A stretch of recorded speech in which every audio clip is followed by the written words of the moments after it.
Kailangan natin makita ang general ability. Sir Victor. Sa person general ability. Second, this social interaction with teachers, friends, and classmates. Wala kayong basis or standard guys na inuhanan dito. Do you have certification? Mag-certification? Okay, yeah. This was in the previous subject article. So this is the one. Okay. Meron na kayo nito. Letter for the administrator.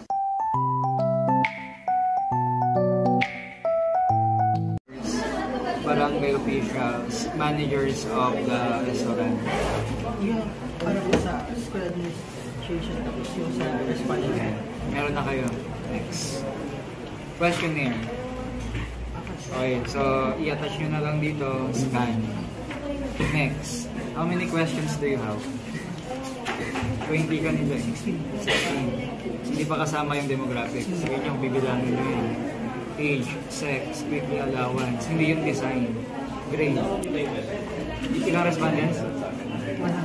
101. Nakita nyo? From respondent 1 down to 41, 88, 100.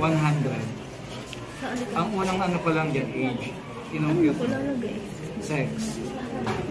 Weekly allowance. General average. Ganyan kahaba gagawin nyo. Next. Ang unang ano pa lang dyan, age. Inumpute. Sex. Weekly allowance. General average. Ganyan kahaba gagawin nyo. Next. Question 1 to 5. Bringing pack lunch to school. Nandun ba yun sa question number 10? Yun na natin. I prepare pack lunch to school. Ayan, raw data pa lang yan. Nasa appendices. Hindi nyo lalagay yan sa chapter 4. Kasi ang lalagay nyo sa chapter 4, yung mismong result na. So ngayon, if you have 16 questions, 20 or something, you have to put the raw data here. Kung magmamano-mano kayo, hindi gusto yung journal nyo, kundi naman, punta na kayo sa curriculum dito.